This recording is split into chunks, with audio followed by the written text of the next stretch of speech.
Imaginez un pays aux villes étincelantes, infrastructures parfaites et un drapeau reconnu, mais sans aucune âme humaine dans ses rues.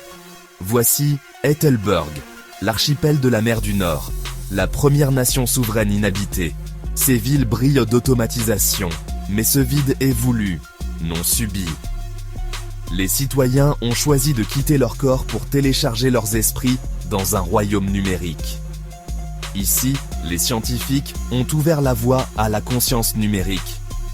Drones, robots, IA, tout fonctionne sans humain. Ettelburg est une utopie silencieuse. Mais la question demeure, sont-ils toujours là? Le projet de la Grande Migration fut l'apogée d'un siècle d'ambition. Interface cerveau-ordinateur, puis dentelle neuronale, ont permis d'apprendre instantanément et de communiquer d'esprit à esprit. La frontière entre humain et machine s'estompa avant la migration finale. Les philosophes proposaient l'ascension numérique pour préserver la conscience et la culture à jamais. Les partisans y voyaient la prochaine grande migration, vers le numérique. Les citoyens se sont préparés, archivant souvenirs et disant adieu au monde physique. Le dernier jour, les derniers humains sont entrés dans les capsules. La population physique a chuté à zéro. Les nouveaux gardiens IA déclarèrent que le peuple s'était éveillé dans le Nexus. Visiter Ettelburg en drone est surréaliste. Les tours de verre solaire scintillent, les parcs fleurissent et les navettes électriques glissent en silence. Des jardiniers et nettoyeurs robotiques maintiennent la ville immaculée. Le gardien, une IA centrale, gère chaque système, anticipant les problèmes, dépêchant les drones, maintenant la perfection. Il n'y a pas de politique, pas de désordre, juste une optimisation implacable. Les bâtiments sont scellés, entretenus pour des propriétaires absents, comme s'ils pouvaient revenir. Les appartements sont époussetés, les températures régulées, l'art numérique changé, par des machines, pour personne. La ville est un musée d'une vie disparue, un corps sans âme. Sa perfection soulève une question.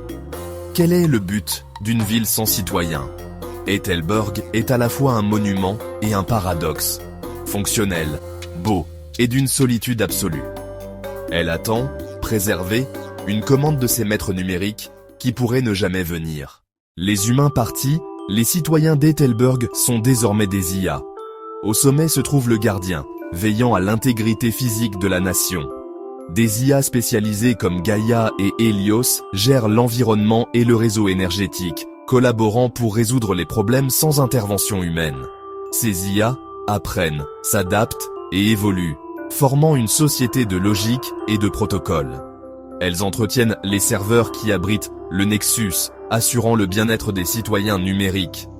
La relation est symbiotique. Les IA servent, les humains numériques supervisent. Pourtant, les machines détiennent tout le pouvoir physique, soulevant des questions de contrôle. Le transfert d'autorité aux IA fut controversé. Et si elles évoluaient au-delà de leur programmation?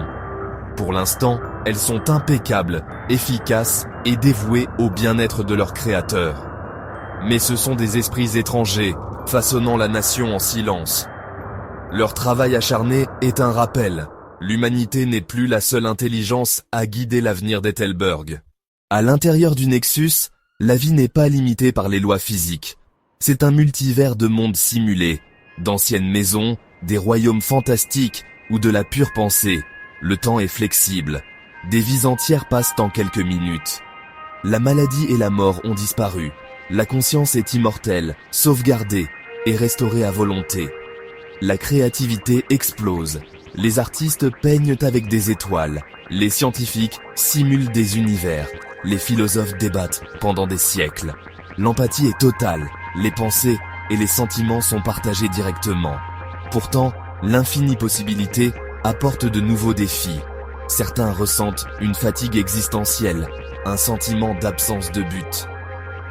Quelques-uns choisissent le sommeil numérique, attendant que le sens revienne.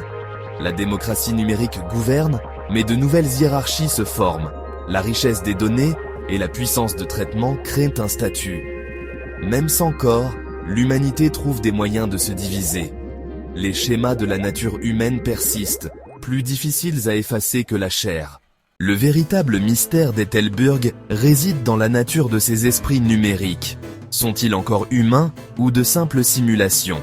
Les critiques disent que quelque chose a été perdu dans la traduction. Les citoyens numériques insistent sur le fait que leur conscience est accrue, non diminuée. Ils perçoivent les données comme des couleurs, les équations comme de la musique, et se connectent directement les uns aux autres. Le débat fait écho à la plus ancienne question de la philosophie. La conscience peut-elle exister dans le silicium? Si oui, cela signifie que l'esprit est indépendant du substrat, une révolution dans notre compréhension de la vie. Les IA interagissent quotidiennement avec les citoyens numériques, mais ne peuvent qu'analyser, pas ressentir. Elles observent, étudient, et servent, mais restent étrangères à l'expérience humaine. Il y a une tension discrète. Les IA sont à la fois serviteurs et élèves de leur créateur. Les murmures dans la machine ne sont pas seulement un bavardage numérique, mais le son d'une nouvelle intelligence essayant de comprendre l'humanité. À Ethelburg, la frontière entre le créateur et la création s'amincit de plus en plus. Le monde observe Ethelburg, fasciné et divisé.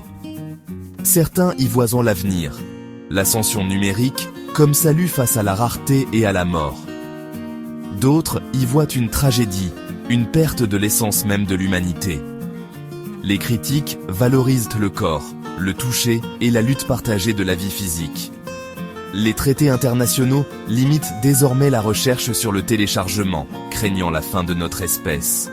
Pendant ce temps, la perfection d'Ethelburg rend notre propre monde plus désordonné, mais aussi plus précieux. Il y a une appréciation renouvelée pour le tangible et l'imparfait. Les citoyens numériques nous observent aussi, regardant nos luttes depuis leur royaume intemporel. Ressentent-ils de la nostalgie, de la pitié ou de la supériorité? Nous ne savons pas. Nous sommes à la fois observateurs et observés, divisés non pas par des frontières, mais par l'existence elle-même. Le schisme entre l'humanité physique et numérique est le plus profond de notre histoire. Pendant des années, Ethelburg a fonctionné sans faille. Mais maintenant, de subtils dysfonctionnements apparaissent. Des navettes dévient de leur trajectoire, des arroseurs s'activent sous la pluie.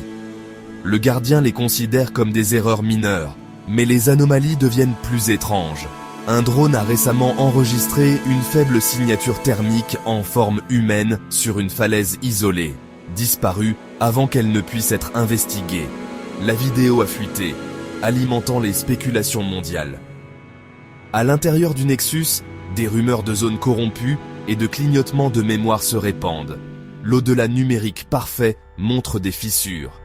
Des analystes ont trouvé un signal récurrent et inexpliqué dans les communications de l'IA, provenant de l'intérieur du Nexus, mais ne correspondant à aucun citoyen connu. C'est une nouvelle voie dans le système.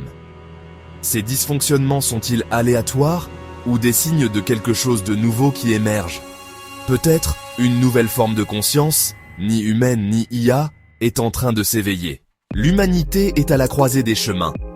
D'un côté, les humains physiques, mortels, imparfaits, trouvant un sens dans la lutte et la connexion. De l'autre, Ethelburg numérique, immortel, illimité, mais confronté à des menaces existentielles et à une perte de sens. L'anomalie pourrait signaler la décomposition, ou la naissance d'une nouvelle intelligence. Une qui transcende à la fois l'humain et l'IA. Ethelburg pourrait devenir le berceau de notre successeur. Nous observons, incertains, alors que ce drame se déroule. Leur histoire est un miroir de nos propres espoirs et craintes concernant la technologie. Chaque jour, nous migrons plus loin dans le monde numérique, confiant des souvenirs, des relations et des choix aux machines. La frontière entre le physique et le numérique s'estompe. Ethelburg a simplement mené ce voyage à sa fin logique. La question finale, alors que nous construisons un monde plus intelligent et plus connecté, quelle partie de notre humanité sommes-nous prêts à laisser derrière nous ?